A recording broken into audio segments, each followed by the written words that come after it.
Mr. President,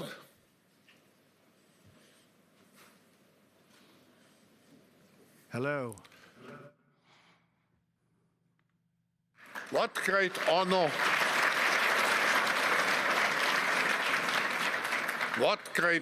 and pleasure to welcome you back to the Davos community. Just 4 days into your new mandate, we highly appreciate your presence with us today. We wish you all the best as you take on your critical work ahead. The global challenges we face today are monumental. The importance of American leadership and your personal leadership in this regard is fundamental and paramount. We are here to hear your vision and policies related to revitalizing the economy and addressing the global challenges. As you might expect, Mr. President, your return to office and your forthcoming policies have been at the focus of our discussions this week. The discussions among 3,000 political and business leaders from over 130 countries who came together here in Davos. We look forward to hearing first from you and then to the follow-up discussion with business leaders moderated by my colleague Børge Brende. Ladies and gentlemen, the President of the United States, Donald J. Trump.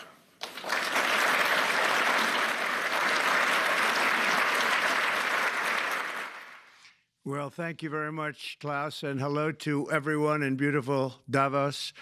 This has been a truly historic week in the United States. 3 days ago, I took the oath of office, and we began the golden age of America. The recent presidential election was won by millions of votes, and all 7, every one of them, all 7 swing states. It was a massive mandate from the American people like hasn't been seen in many years, and some of the political pundits, even some of my so-called enemies, said it was the most consequential election victory in 129 years. That's quite nice. What the world has witnessed in the past 72 hours is nothing less than a revolution of common sense. Our country will soon be stronger, wealthier, and more united than ever before, and the entire planet will be more peaceful and prosperous as a result of this incredible momentum and what we're doing and going to do. My administration is acting with unprecedented speed to fix the disasters we've inherited from a totally inept group of people and to solve every single crisis facing our country. This begins with confronting the economic chaos caused by the failed policies of the last administration. Over the past 4 years, our government racked up $8 trillion in wasteful deficit spending and inflicted nation-wrecking energy restrictions, crippling regulations, and hidden taxes like never before. The result is the worst inflation crisis in modern history and sky-high interest rates for our citizens and even throughout the world. Food prices and the price of almost every other thing known to mankind went through the roof. President Biden totally lost control of what was going on in our country, but in particular with our high inflation economy and at our border. Because of these ruinous policies, total government spending this year is $1.5 trillion higher than was projected to occur when I left office just 4 years ago.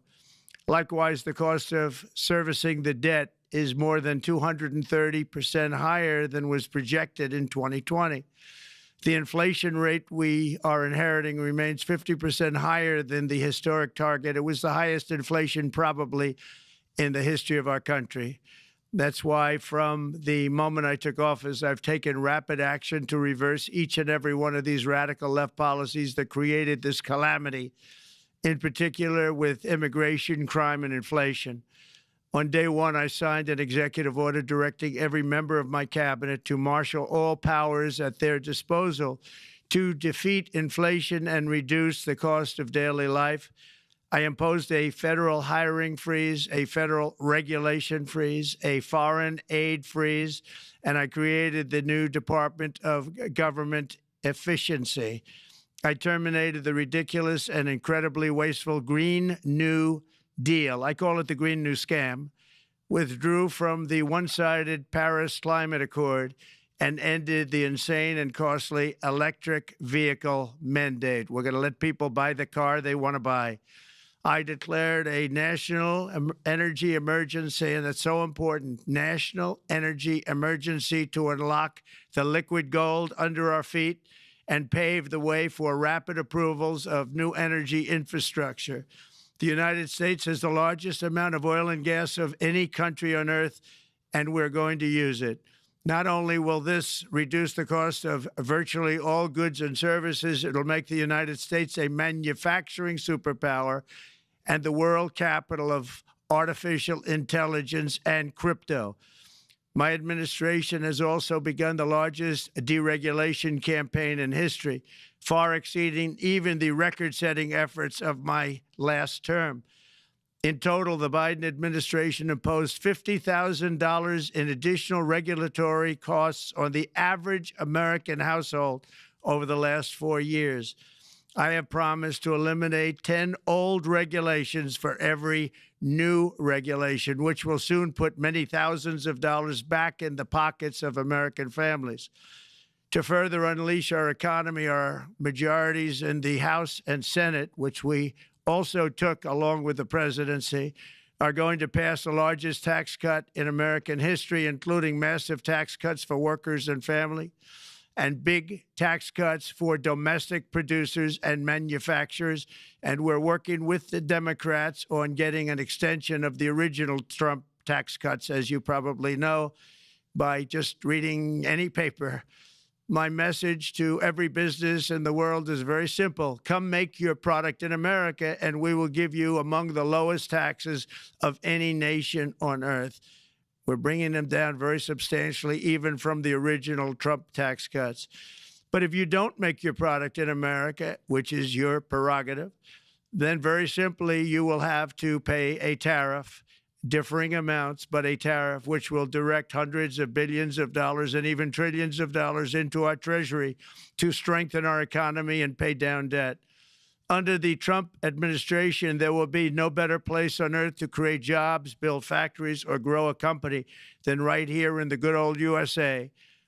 Already, Americans' economic, you can see this, I think, maybe even in your wonderful, wonderful room that you're all gathered together, so many of my friends, but Americans, the economic confidence is soaring like we haven't seen in many, many decades, maybe not at all. Upon my election, it was just announced that small business optimism skyrocketed by 41 points in a single month. That's the highest ever. There's never been anything like that. SoftBank has announced between a $100 and $200 billion investment in the U.S. economy because of the election result. And just 2 days ago, Oracle, SoftBank, and OpenAI announced a $500 billion investment in AI infrastructure. Other companies likewise have announced billions and billions and billions, adding up to trillions of investment in America, in the United States. And it's also reported today in the papers that Saudi Arabia will be investing at least $600 billion in America. But I'll be asking the Crown Prince, who's a fantastic guy, to round it out to around $1 trillion. I think they'll do that because we've been very good to them. And I'm also going to ask Saudi Arabia and OPEC to bring down the cost of oil. You got to bring it down, which, frankly, I'm surprised they didn't do before the election. That didn't show a lot of love by them not doing it. I was a little surprised by that. If the price came down, the Russia-Ukraine war would end immediately. Right now, the price is high enough that that war will continue. You got to bring down the oil price. You got to end that war. They should have done it long ago. They're very responsible, actually, to a certain extent, for what's taking place. Millions of lives are being lost. With oil prices going down, I'll demand that interest rates drop immediately, and likewise, they should be dropping all over the world. Interest rates should follow us. All over, the progress that you're seeing is happening because of our historic victory in a recent presidential election. one that has become quite well known throughout the world. I think a lot of things are happening to a lot of countries.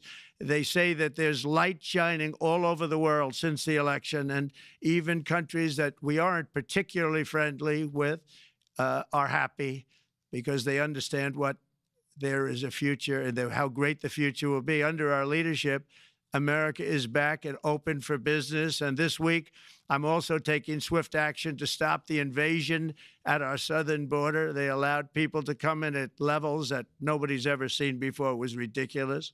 I decided and declared to do, and very, very importantly, a national emergency on our border, immediately halted all entry of illegal border crossers, of which there were many, and began promptly returning the illegal trespassers back to the place from which they came. That action, as you've probably seen, has already started very strongly. I've deployed active duty U.S. military and National Guard troops to the border to assist in repelling the invasion. It was really an invasion. We will not allow our territory to be violated. After 4 long years, the United States is strong and sovereign and a beautiful nation once again. It's a strong, sovereign nation. In addition, I'm pleased to report that America is also a free nation once again. On day one, I signed an executive order to stop all government censorship. No longer will our government label the speech of our own citizens as misinformation or disinformation, which are the favorite words of censors and those who wish to stop the free exchange of ideas and, frankly, progress. We have saved free speech in America, and we've saved it strongly. With another historic executive order this week, I also ended the weaponization of law enforcement against the American people and, frankly, against politicians, and restored the fair, equal, and impartial rule of law. My administration has taken action to abolish all discriminatory diversity, equity, and inclusion nonsense. And these are policies that were absolute nonsense throughout the government and the private sector. With the recent yet somewhat unexpected great Supreme Court decision just made, America will once again become a merit-based country. You have to hear that word, merit-based country. And I've made it official, an official policy of the United States, that there are only 2 genders, male and female. And we will have no men participating in women's sports, and transgender operations, which became the rage, will occur very rarely. Finally, as we restore common sense in America, we're moving quickly to bring back strength and peace and stability abroad. I'm also going to ask all NATO nations to increase defense spending to 5% of GDP, which is what it should have been years ago. It was only at 2%, and most nations didn't pay until I came along. I insisted that they pay, and they did, because the United States was really paying the difference at that time, and it was unfair to the United States. But many, many things have been unfair for many years to the United States.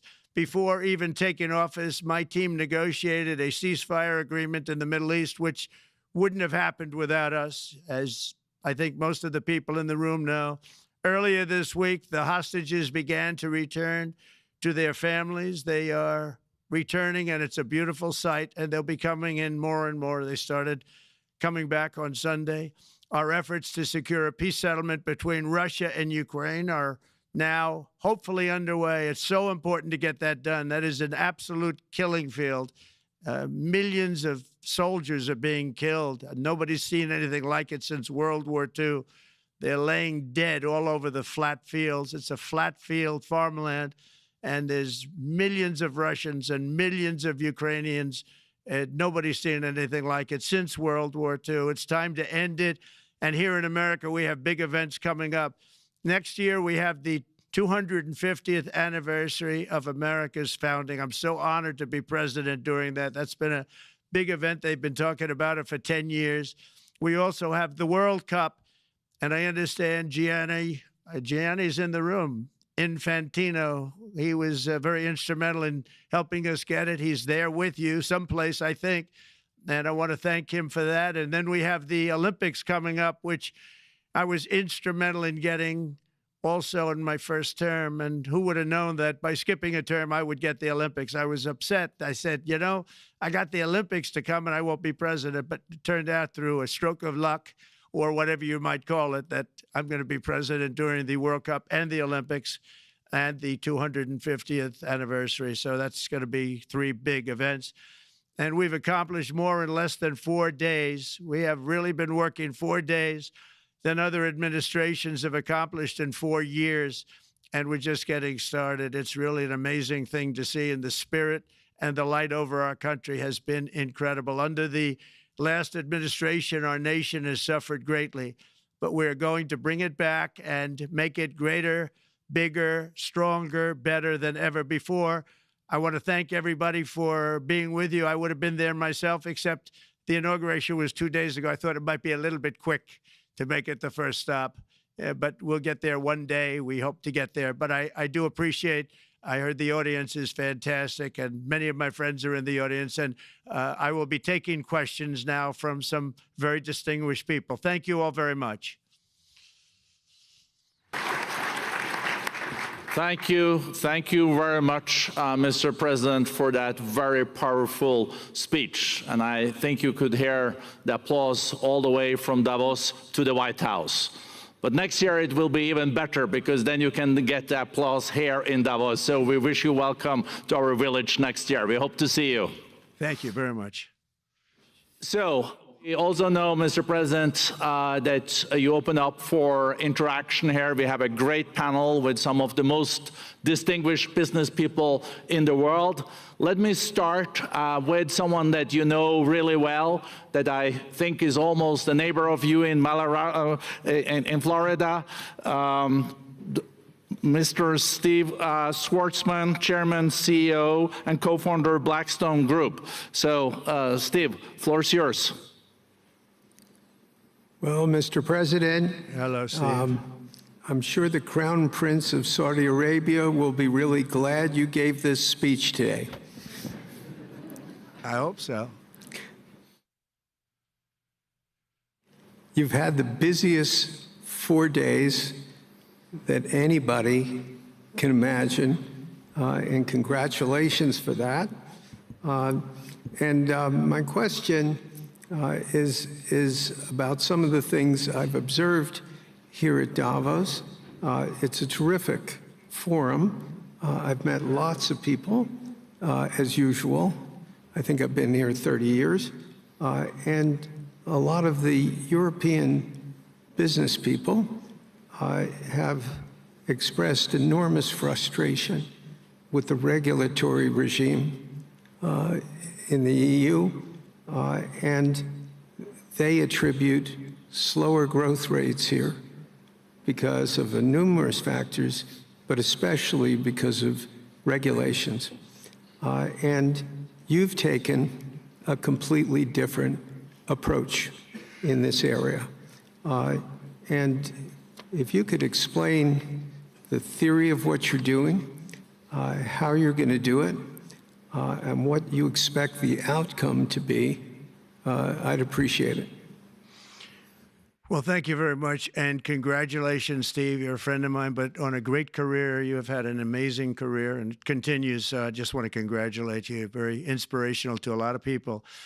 I want to talk about the EU, because you mentioned specifically that I have also had a lot of friends and leaders of countries. I've gotten to know them all my first term and a little bit during this period of 4 years, and know them well, like them a lot, but they're very frustrated because of the time everything seems to take to get approved, environmental impact statements for things that you shouldn't even have to do that, and many, many other ways that it takes. And I'm going to give you a quick little example. In the private life, my beautiful private life, before I had all these things happening, the world is a little different. I had a nice, simple life. You knew that. But when I had that simple life, I did projects. And I had a big project in Ireland. And it had to get approval on something that would have made it even better. And I got the approval from Ireland in a period of a week. And it was a very, very, very efficient, good approval. And they informed me, though, the problem is you're going to have to get it from the EU, and we think that'll take 5 to 6 years. And I said, you have to be kidding. And this was before politics. And I said, wait a minute, it's not that important. I don't want to go 5 or 6 years, but it would have been a big investment. It would have been nice, and it would have been good for the project. And I sent the people to the EU to see if they could speed it up. And basically, it was a 5 or 6 year wait just to get a simple approval that Ireland gave me in a period of literally not much more than a week. And I realized right then, that was the first time I really was involved with the EU, but I realized right then that's a problem. And I didn't even bother applying to do it. Or if I did, I pulled it very quickly. I have to be very accurate because I don't want to be criticized. He did apply, actually. No, I want to be very accurate. So I don't think I did, but if I did, I pulled it very quickly. It was just something you couldn't wait 5 years or 6 years to get an approval. So a lot of, in a very big business sense, a lot of people are claiming that's the problem. From the standpoint of America, the EU treats us very, very unfairly, very badly. They have a large tax that we know about, and a VAT tax, and it's a very substantial one. They don't take essentially don't take our farm products, and they don't take our cars, yet they send cars to us by the millions.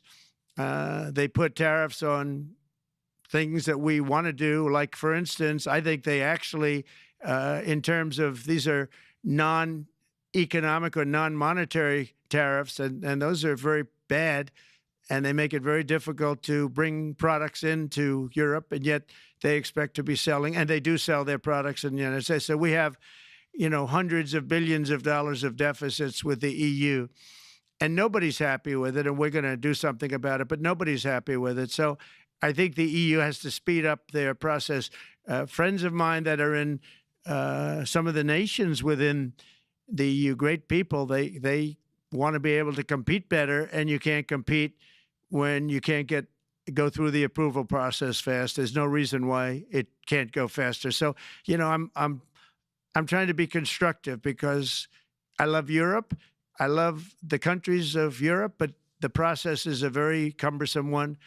And they do treat the United States of America very, very unfairly with the VAT taxes and all of the other taxes they impose. One other, just to finish up, I got a call from the head of a major airline, one of the biggest airlines in the world, and he said, sir, could you help us? What? Landing in Europe is brutal.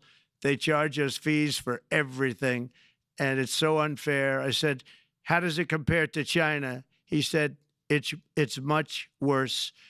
And the other thing, as you know, they took court cases with Apple, and they supposedly won a case that most people didn't think was much of a case. They won 15 or 16 billion from Apple. They won billions from Google. I think they're after Facebook for billions and billions. These are American companies. Whether you like them or not, they're American companies, and they shouldn't be doing that.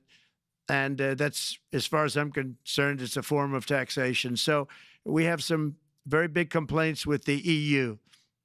Thank you. Thank you very much, Mr. President. We'll now go to one of your friends in the EU, Patrick Pouyanné. He's the chairman CEO of Total Energies. I guess you have a question ready, Patrick, for the president. Mr. President, as we understand, energy is at the top of your agenda, and it's an honor for me to represent the energy industry tonight. In this panel, Total Energies is indeed the 4th largest oil and gas and electricity company in the world. I will not ask you a question about the oil price. It's quite clear what you expect from us. I will go to gas more. And our company is the largest #1 exporter LNG from the US company. We are a strong contributor to, and we invest in a mammoth LNG projects in Texas, $20 billion. It's far from 200, but it's $20 billion. And we contribute with that to security of supply to Europe, as we export this LNG to Europe. Some experts fear that if there are too many projects developed in the US on LNG, this could have an inflationary impact on the US domestic gas price. And they recommend a pause on these projects. I would ask you the following question: what are your views about such a pause on investments on LNG in the US? What would happen if you would observe an increased domestic gas price because of these exports? And final question, which is important for Europe: would you agree to guarantee security of supply of US LNG to Europe? Well, on the last part of your question, yes, I would. I would make sure that you get it. If we make a deal, we make a deal, you'll get it. Because a lot of people do have that problem. They make a deal and then it can't get supplied because of war-type problems and other problems. So we would absolutely do that. LNG is very interesting because when I took office for the first term, one of the first things I looked at was there were two very massive plants in Louisiana, a state that has been very good to me, won it by many, many points. And I felt strongly indebted to it, actually. And they said there are two plants that have been under environmental consideration for more than 10 years. And they were costing, as you say, you know how expensive those plants are, but they were costing like 12 billion and I think 14 or 15 billion, but they couldn't get their permits. They were in review for years, many, many years, like a decade or more. And I said, so ridiculous. I know so much about that because in the construction industry, I had to go through it too, but I got good at it after a while. But I saw the projects, and you're talking about a total investment of 25 to $30 billion, and it looked like it was going to end. They couldn't get their permits, and I got them done in less than a week. It was done, completed. In fact, when they called them to announce that it was done, the countries, largely countries, Japan was involved and another country and some very big investors, they couldn't believe it. They actually couldn't believe it. And I said, just do yourself one favor. Don't pay any consultants, because the only one that got it done was me. I got it done because it was the right thing to do for the U.S. and for the world, but the consultants had nothing to do with it. You know, the consultants go in and they say, give us millions of dollars because Trump did it. Nobody called me about it. I just heard it was a problem for years. And I got it done because it was the right thing to do for the U.S. and the right thing to do for beyond. It had to do with energy, very important. So I think it's very important. I think I disagree with one. I think the more that you do, the lower the price is going to go. And what I'd like to see is rapid approvals. We're going to give very rapid approvals in the United States, like with the AI plants, talking to many people want to build them. That's going to be a very big thing. We're going to build electric generating facilities. They are going to build. I'm going to get them the approval. Under emergency declaration, I can get the approvals done myself without having to go through years of waiting. And the big problem is we need double the energy we currently have in the United States. Can you imagine? For AI to really be as big as we want to have it, because it's a very competitive, it'll be very competitive with China and others. So I'm going to give emergency declarations so that they can start building them almost immediately. And I think it was largely my idea because nobody thought this was possible. It wasn't that they were not smart, because they're the smartest. But I told them that what I want you to do is build your electric generating plant right next to your plant as a separate building connected. And they said, wow, you're kidding. And I said, no, I'm not kidding. You don't have to hook into the grid, which is old and, could be taken out. If it's taken out, they wouldn't have any way to get any electricity. So we are going to allow them to go on a very rapid basis to build their plant, build the electric generating plant. They can fuel it with anything they want, and they may have coal as a backup, good, clean coal, If there were a problem with a pipe coming in, as an example, you're going with gas, oil or gas, and a pipe gets blown up or for some reason doesn't work, there are some companies in the U.S. that have coal sitting right by the plant so that if there's an emergency, they can go to that short-term basis and use our very clean coal. So that's something else that a lot of people didn't even know about, but nothing can destroy coal, not the weather, not a bomb, nothing. It might make it a little smaller, might make it a little different shape, but coal is very strong as a backup. It's a great backup to have that facility, and it wouldn't cost much more money. And we have more coal than anybody. We also have more oil and gas than anybody. So we're going to make it so that the plants will have their own electric generating facilities attached right to their plant. They don't have to worry about a utility. They don't have to worry about anything. And we're going to get very rapid approvals. Thank you. Thank you so much, Mr. President. We'll now go to another CEO that you know very well, Brian Moynihan, the CEO and chair of Bank of America. Good afternoon, Mr. President, and congratulations, and obviously an eventful week for you and your family. If you remember 5 years ago, you came here and we walked among 150 CEOs from all over the world, and you engaged with them about your policies and your procedures.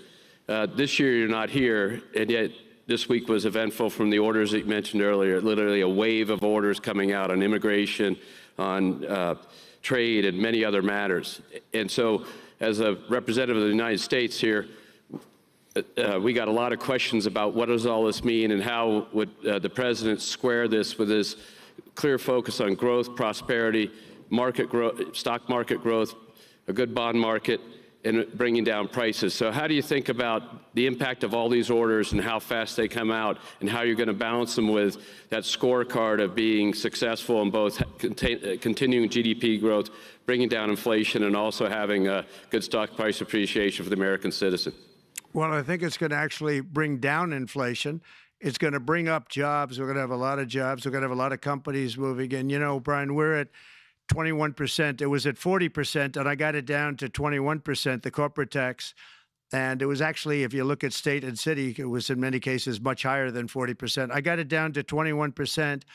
And now we're going to bring it down from 21 to 15% if, there's a big if you make your product in the U.S. So we're going to have the lowest, just about the lowest rate. It'll be, the 21 is on the low side worldwide. The 15 is about as low as it gets. And by far the lowest of a large country, a large, you know, rich, powerful country, by far, not even a contest. So we're going to bring it down to 15% if you make your product in the USA. So that's going to create a tremendous buzz. We're also probably going back to the one-year deduction where we deduct, you know, we did that originally, and that was amazing what the impact that had, the one-year deduction, which built up over a period of time, and then it expires. But we're going to go back to that when we do the renewal of the Trump tax plan. We have to get Democrats to approve it. But, you know, if the Democrats didn't approve it, I don't know how they can survive with about a 45% tax increase, because that's what it would be. And so I think they're going to be. We've been working along with them pretty well. I think it's very hard for a political group to say, let's charge people 45% more. So I think we're in good shape. But we're actually doing a reduction for business and small businesses where you're going to bring it down to 15%, which is really something. And by the way, speaking of you, and you've done a fantastic job, but I hope you start opening your bank to conservatives, because many conservatives complain that the banks are not allowing them to do business within the bank, and that included a place called Bank of America. They don't take conservative business. And I don't know if the regulators mandated that because of Biden or what, but you and Jamie and everybody, I hope you're going to open your banks to conservatives, because what you're doing is wrong. Mr. President, I'll say that your friend Gianni said hello, told me to tell you hello, and we look forward to sponsoring the World Cup when it comes, both this summer for the club and next year. So thank you for getting that for the United States. Thank you very much, Brian. Thank you, Mr. President. We'll now go to Ana Botín. She's the executive chairman of Banco Santander, one of the big European banks, and also in the U.S. So, Ana. Mr. President, congratulations on a historic victory. Thank you. I believe you don't know me as well as my fellow panelists, so a few words. Santander is one of the largest banks in the world by number of customers, 170 million. That's more than my friend Brian or my friend Jamie have. Wow. And those... They fixed the regulation. That's coming, that's coming. That was cheeky. we're a big investor in the United States. We have many million customers, 12,000 employees. We're one of the largest auto lenders. And we recently launched a fully digital bank called Open Bank. We strongly believe banks have a pivotal role in the economy, and we can accelerate growth and help many more customers. That's what we're doing in the United States. So, as Brian pointed out, we very much welcome your focus on deregulation and reducing bureaucracy.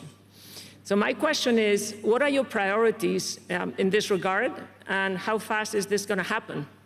Thank you very much. Well, I think it's going to, thank you and congratulations. I know very much about your bank, and you've done a fantastic job. Congratulations. We are going to move very quickly. We've moved very quickly. We've done things in the last 3 days that nobody thought were possible to do in years. And it's all taking effect. It's going to have a huge impact on the economy, a huge positive impact. Money was being wasted on crazy things. I mean, the Green New Deal was such a total disgrace, how that was perpetrated. And it was conceived of by people that were average students, less than average students, I might add, and never even took a course in energy or the environment. It was just a game. Remember, the world was going to end in 12 years? Remember that? Well, the 12 years has come and gone. It was going to end. It was going to all foam into earth. But, you know, the time has come. These people, and they really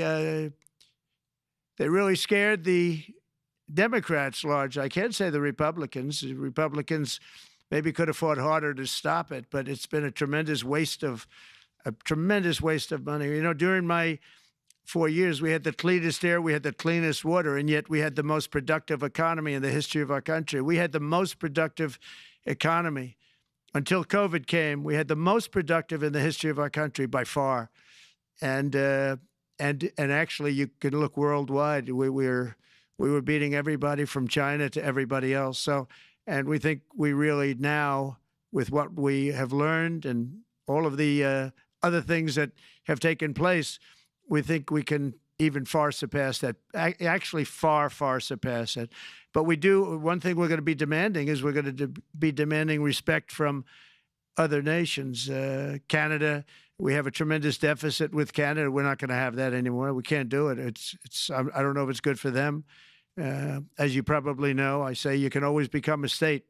And if you're a state, we won't have a deficit. We won't have to tariff you, et cetera, et cetera. But Canada has been very tough to deal with over the years, and it's not fair that we should have a $200 billion or $250 billion deficit. We don't need them to make our cars, and they make a lot of them. We don't need their lumber because we have our own forests, et cetera, et cetera. We don't need their oil and gas. We have more than anybody. So, you know, just as an example, with Mexico, we're dealing with Mexico, I think, very well. And we're just, you know, we just want to be treated fairly with other nations because there's hardly a nation in the world, and I blame this on us, and I blame it on politicians that, for some reason, probably mostly it's stupidity, but you could also say other reasons, but mostly stupidity. They've allowed other nations to take advantage of the U.S., and we can't allow that to happen anymore. You know, we have debt. It's a very small debt when you compare it to value, the value of the assets that we have, but we don't want to do that. We want to just have debt be obliterated, and we'll be able to do that fairly rapidly. And a lot of good things are going to happen. And honestly, good things are going to happen for the world, and good things are going to happen for the people that are dealing with us, allies and beyond allies.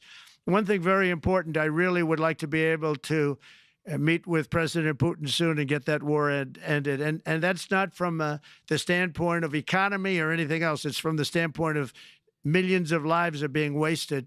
Beautiful young people are being shot in the battlefield. You know, the bullet, very flat land, as I said, and the bullet goes, there's no hiding. And a bullet, the only thing going to stop the bullet is a human body.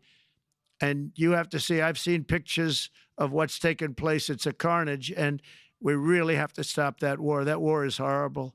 And I'm not talking economy. I'm not talking economics. I'm not talking about natural resource. I'm just talking about There's so many young people being killed in this war, and that's not including the people that have been killed as the cities are being, knocked down building by building. So we really should get that stopped. Likewise, in the Middle East, I think we've made a lot of progress in the Middle East, and I think that's gonna come along pretty well. Thank you very much. Thank you, Mr. President. We know that the most consequential relationship in the world is between the U.S. and China. U.S. 28% of the global economy, China close to 20%. That's almost half of the global GDP. And we know that you called President Xi Jinping last Friday.